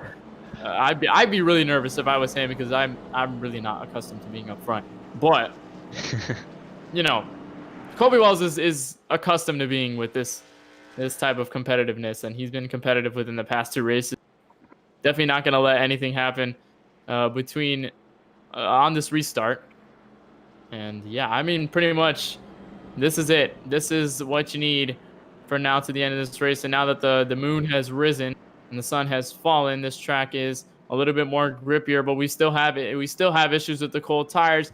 These guys on the old tires, however, they're not gonna have as much issues as we've seen with the guys who have those cold tires on those early runs. So, I mean, what I want to ask right now, I mean, there's not much to really ask other than who you got. And I've pretty much asked that question already. So I think we've covered all the basics when it comes to what will happen on the next restart. And if we'll have more cautions, do you think we might see some? Yeah, it's definitely not out of the picture yet. These guys, with 10 laps to go, pretty much anyone has a shot at this point. So you see how these restarts, they fan out a lot. And a lot of guys who were in the back can go up front. A lot of guys who were in the front drop to the back. So yeah, it's definitely a free-for-all come these final, I believe we're going to restart with maybe 7 laps to go, or 8 laps. So, yeah, it's crunch time. These guys are ready to go. 42 is right in that catbird seat, exactly where he wants to be. He, I believe he has the fastest car on the track right now, Blaze McKinney, after that spin. I just don't know if he has enough time to get from 6th to the lead and get by that 42, who has been right on his tail all night long. So I think this is the position the 42 wants to be in for Williams. If he can get by Wells on this restart, he can probably check out. Yeah, it's all up to what happens between Colby Wells and Cole Williams. And Cole Williams has one of the fastest cars on the track. And this could be the break for the 42. This was the break that he needed to get up to this position where he is now. He really hasn't been up here since that early one with Blaze McKinney, and then ever since he fell back and really couldn't get the grasp of the top 3. But now that he does, this is interesting for him, and now he's kind of got a clear headway in terms of possibly taking the lead. And we saw some guys take the lead on the outside. Michael Kenner, Jack Bolche among the guys who did that on the restart. So it's not out of the question that the 42 could possibly take this lead and pretty much never relinquish it from now to the end of this race. But we'll just see what happens with just about 8 laps to go. You were right, Charlie, on the restart. And we will take the green flag one more time of what could be the final restart if we have a green flag run and if we stay clean from here on out. Kobe Wells, Cole Williams, Michael Kenner, Jack Bolche, Aiden Kirker, Blaze McKinney. Those guys have been the top strong ones in this field tonight, and we will see what goes down at this green flag. Green flag will come out at the hands of Colby Wells. He'll drop the gas pedal, and the green flag is out one more time here at Phoenix Raceway. Not for sure if it'll come out if this is the final time, but definitely, we definitely hope so. These guys are on cold tires, and oh boy, around the outside for the race lead, Cole Williams goes. Colby Wells pitted 32 laps ago, and those old tires are definitely showing, but back to the race lead goes the 42. Here comes Blaze McKinney putting himself back into the top 3, or at least knocking on the door to do so. But Cole Williams with a pretty good lead so far in the one car. Big save for that car. That back end, I thought he was coming around there. Well, don't look now, but the 87 is now in the top 3. So he's worked himself back. Could make a charge. Huge slip up for Colby Wells. He was able to keep it straight. It was insane to see him save that race car. His hands were at hard work off of turn 4. Michael Kenner will now push him, and they'll make some contact. Got 39 in the wall. They'll go, but Cole Williams with the race lead. Now Blaze McKinney. This could be the challenge for the lead. We have a side wall. Yeah, I don't think there's anyone more thankful for Colby Wells saving that car than Blaze McKinney, because if Wells spun it around, it's right in front of that 87, and since he saved it, that opens up the opportunity for Blaze to reel in this 42 of Williams. I didn't think he could make up track position that quick, but he is right there now. He is going for it. Yeah, we saw these two battle really hard earlier in the race around the middle portion. So they're back here, but now the roles are reversed, and we got a car going around in the front straight. That's Colby Wells, and we're going to get a green-white checkered here. Yeah, Colby Wells goes around. Yeah, Kelan, go ahead. I was really hoping they would keep that green. I wanted to see Blaze run him down, see what kind of finish we got, but it looks like Wells got around. Yeah, Colby Wells with those old tires, it gets to you at the end of the run. It looks like he just he might have gotten loose again. We'll just see what happens. Yeah, he got loose once again. He almost saved it once more, and then he went around and he had a little more help from Hunter Ellis, and that sent him into the inside wall, causing another caution tonight. And that save was just scary for Colby Wells. We'll take a look. Yeah, this is a save here. I believe this is a save, but oh my gosh, I thought, wow, that's almost pitched 30 degrees the wrong way, and just wow, a fantastic job of saving that race car and keeping it going. Fortunately, we went on the front stretch with the Yeah, we should take an in-car cam and just see exactly what happened there. His hands were hard at work there, keeping that car straight. Boy, that's hard, man. That is tough. Yeah, tough. Pause. But still, he was battling that. He was basically fighting that race car to keep it straight, for lack of better terms. You see Michael Kenner, Paul Granada down pit road. I think Brianna Lavin is also down pit road behind the 71.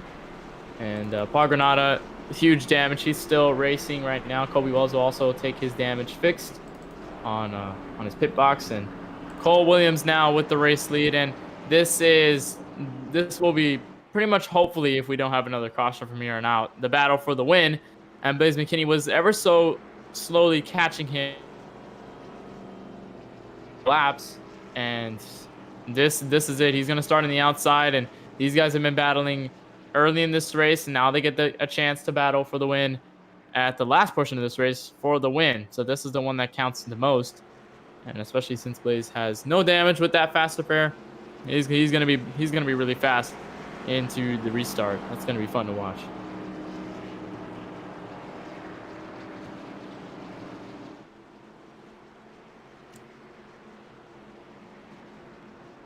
All right, well, the caution continues to wave now, and it looks like we won't get the one to green signal yet. And looks like we are approaching our green-white checkered. It might be the first green-white checkered of tonight. We have 2 laps to go. I'm not sure whether they implemented green-white checkers. We'll probably see. I believe they did.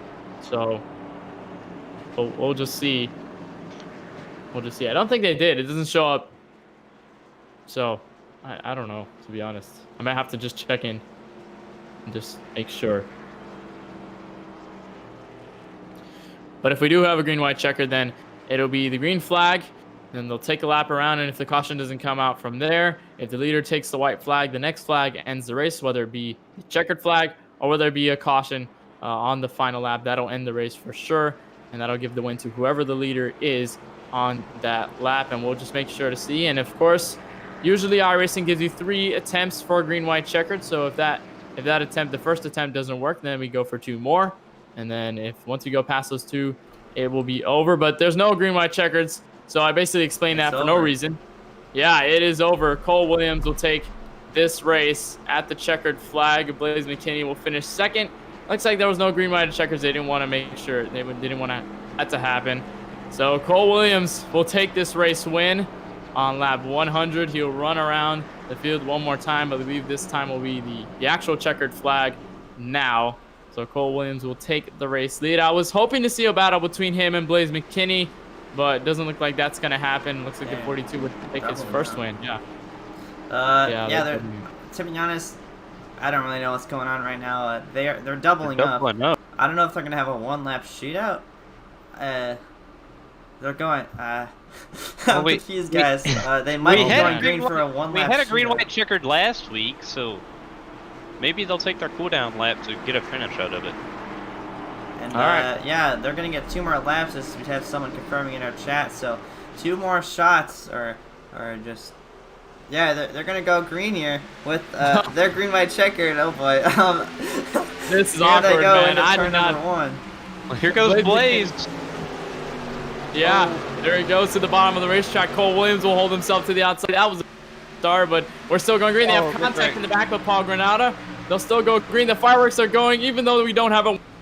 Cole Williams to the outside. Blaze McKinney to the inside. Side by side. I don't know if this is the white flag just yet or this is the finish. This is the white flag, and 1 to go here, but big crossover for that 42 car to the inside of Blaze McKinney. 1 more lap here. That is a loose race car. Here comes Blaze McKinney, puts the bumper to him, and on the back straightaway, another crossover for him. Down the dogleg for the final time. Blaze McKinney using all of that racetrack into the final corner. Kenneth?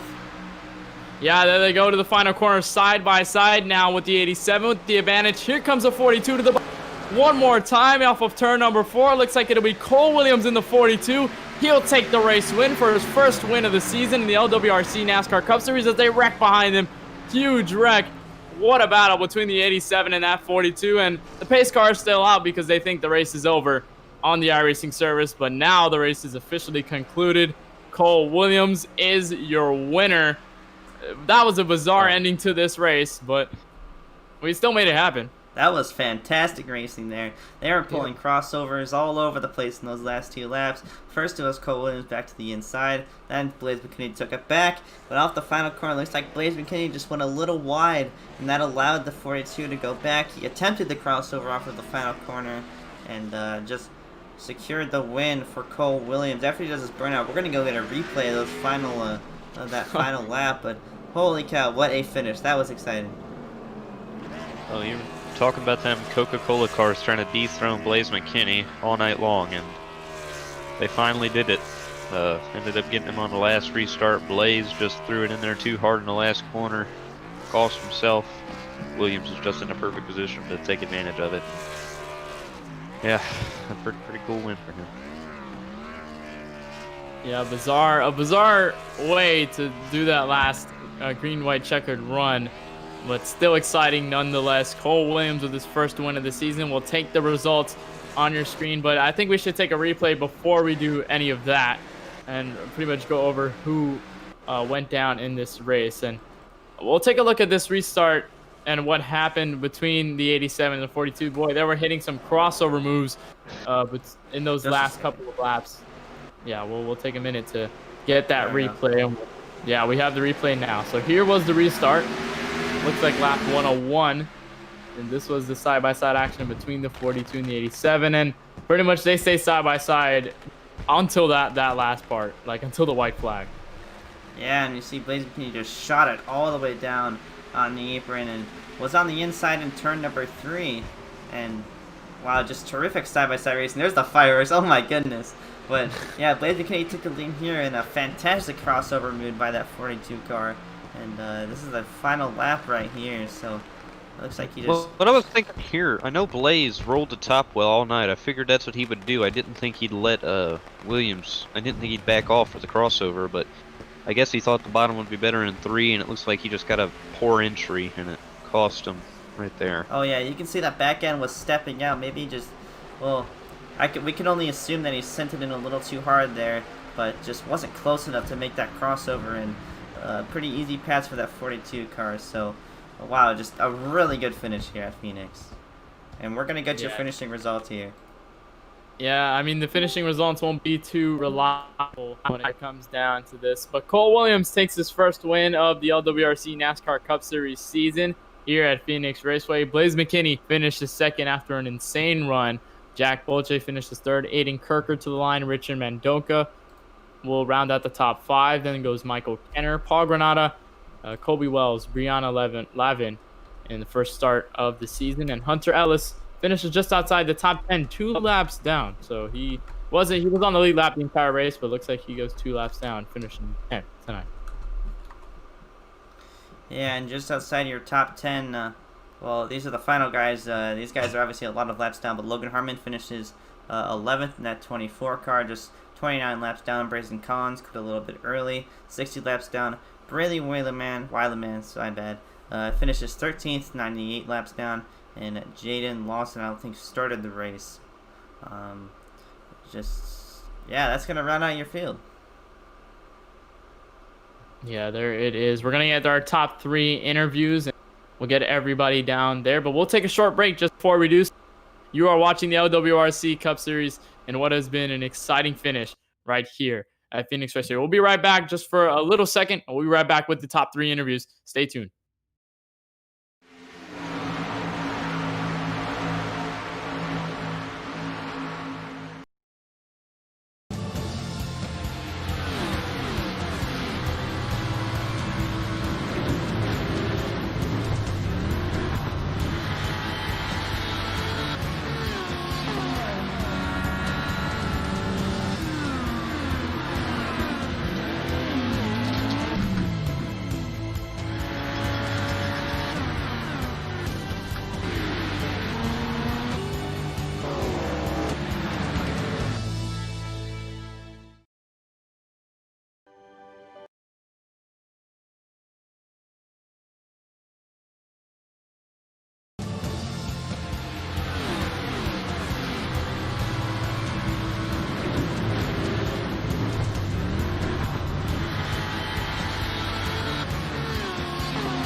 Welcome back to the LWRC NASCAR Cup Series and what has been a phenomenal night here at Phoenix Raceway. And what a finish we had between the 42 of Cole Williams and the 87 of Blake Kinney.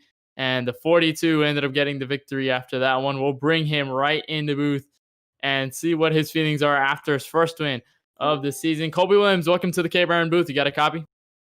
Yes, sir. Cole, man, what a race you had. I mean, like you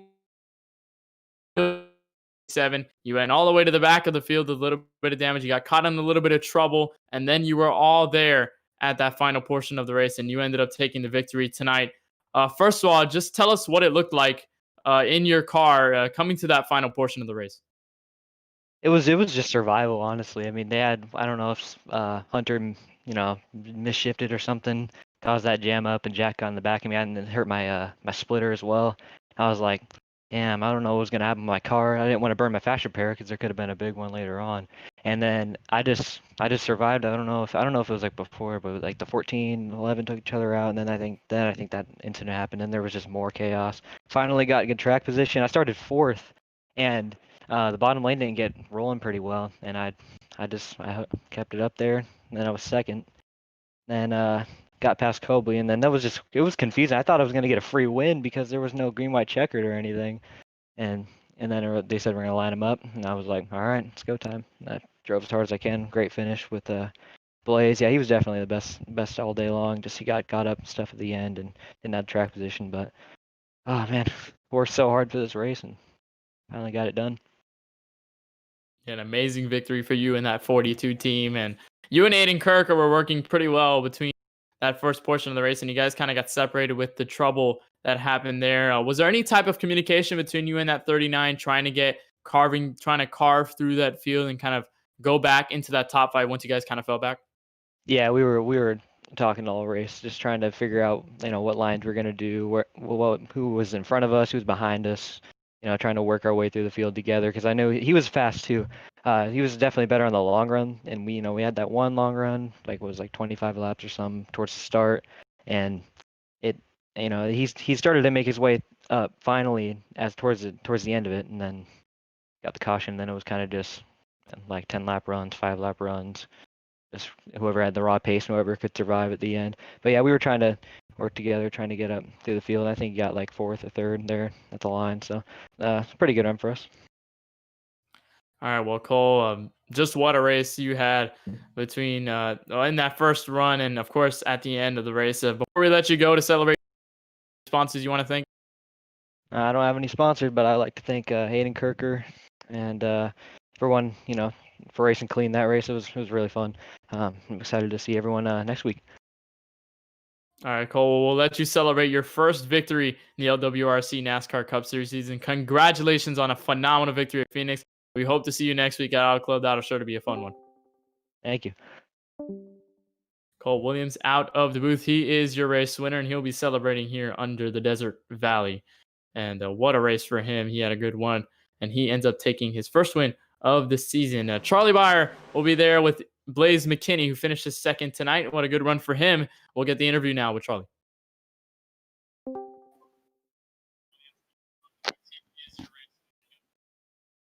Well, Blaze, this is Charlie in the KBRN booth. You got a copy? Yeah, I gotcha. Well, Blaze, I believe this is the first time we've ever interviewed you, finishing up just short. Kind of surprising for us, but what in the world happened on that restart? I just overdrove it in turn 3. It was good racing with Cole there at the end. Just crossing each other over and stuff, pulling slide jobs. That was a lot of fun. So I give him props for that. That was just a ton of fun. But then I got it clear going into turn 3 in the last lap and drove it all the way down the apron. Once I came back off the dog leg, it just got a little squirrely, and then I got on the brakes and it just didn't want to hook up, and I overdrove it and just basically gave him the win. So it sucks to finish second, but it's fun to run up front. Yeah, and a really exciting finish and some really excited portions of the race overall. Do you think we saw in the middle portion of the race you and Cole had that battle earlier, so do you think you two are matched in speed, or do you think one of you guys had an advantage over the other? And do you think if we had a long green flag run to the finish, you think maybe you would have came out on top? Yeah, I was kind of hoping for a long run there because I knew in the beginning of the race we had a 20 or so lap run, and I ended up gapping him after a while. So I felt like I had a better long run speed. So all the restarts it wasn't the best, but I don't know if either of us were better. We were both really good all race, just battling back and forth. So it was a lot of fun. Hopefully me and him can battle more in the rest of the season. All right, well, Blaze, we appreciate you coming out here tonight, running the race with us, and we'll see you come next week. I'm not sure what track is next week. Kenneth, can you? It's Auto Club. Auto Club. All right, that's a fun track. So we hope to see you there. But until then, we wish you the best of luck, man. That's M4. Thank you. Oh wait. I can't take his sponsors. Whoops. Oh man, it's all right though. Blaze McKinney, really good finish here at Phoenix Raceway, and we'll get the third place driver up in the field. I believe that is the 11th car, Jack Belsha. He finishes on the podium spot. We'll bring him into the booth and see his thoughts coming to the end of that run. Jack, welcome to the KBRN Studios. You got a copy? Yeah, I got you. Jack, well, you ran really good at Vegas last week, and another good run for you here at Phoenix. just how did the car feel throughout the portion of that run? There were some cautions to here and there, but at the end of that race, you were there. How did that car feel to the end of that race, especially coming down to the finish with Aiden Kirker?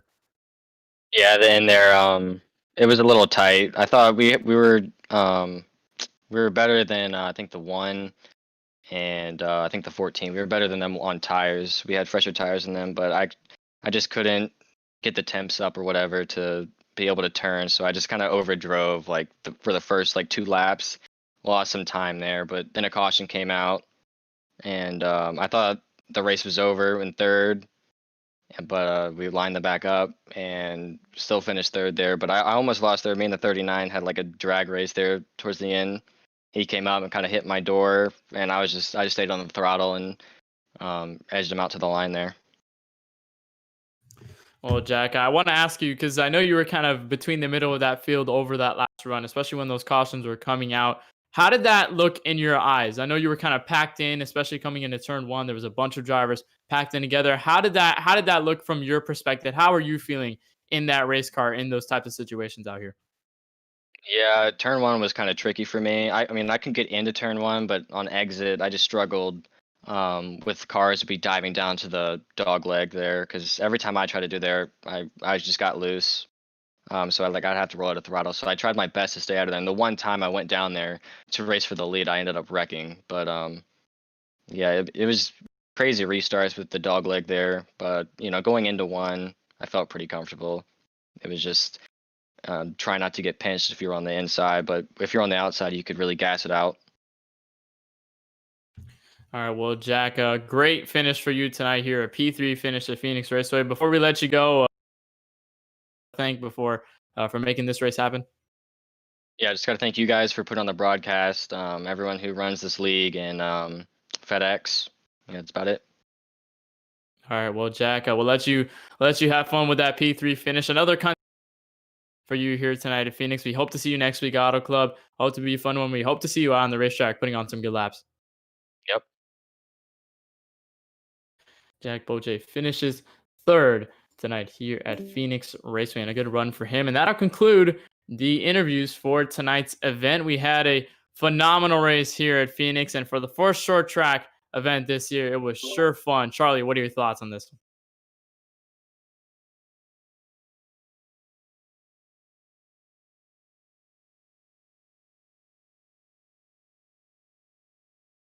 Yeah, this is definitely a race to remember. It was a lot of fun watching these guys slip around in those cold and old tires, but unfortunately, cautions breed cautions. But that didn't really take away from the excitement that we got from the finish. So I thought it was a really good race, really good finish, and congratulations to Cole Williams. Kelan? Do what? Yeah, well, what were your takeaways on this race, considering it was the first short track this season? Well, I mean, it's a lot different than Vegas and Daytona. What we've seen is short track. I love short track racing, so this was entertaining to me. Very good finish. Enjoyed it a lot. Those crossover moves, see those a lot. You can see them at you see those at Bristol a lot in real life. Pretty entertaining to me. I enjoyed it a lot. Saw a lot of close racing, a lot of passing, a lot of contact, a lot of chaos. It was pretty entertaining to me. It's going to be interesting to see how these guys will transition from a short track like this to a big 2-mile oval next week in Auto Club. So it was pretty fun to me. I enjoyed watching this a lot, and I'm excited to see what these guys have next week. All right, well, what a race we had here at Phoenix Raceway, and to the end, Cole Williams was the man to take the checkered flag over Blaze McKinney on that final stint of the race. If you want to catch more of the LWRC NASCAR Cup Series right here on KBueno Racing Network, you can tune in next Monday when we head all the way west. We'll head even further west down to the Auto Club Super Speedway, and we'll have a lot of fun there. That'll surely be another interesting race to talk about, and another different race we have here this season, another 2-mile large oval. So that'll be fun to see where these drivers hold on and coming to the next Monday. But if you want to tune into more KBueno Racing Network action, you can tonight right here on KBueno Racing Network on YouTube. That'll be 9 p.m. Eastern time. You can tune into the Budgin Lawn Care Series from Michigan. That'll be a good race to watch, and we'll bring you all the coverage for that as well. But for everybody here at the LWC NASCAR Cup Series, For all the drivers on the racetrack, for Cole Williams for winning tonight's race, and for everyone in the booth, for Charlie Baier and Kelan Belsha, my name is Kenneth Bueno saying good afternoon, good rest of the afternoon from Phoenix Raceway. We'll see you next week down in California.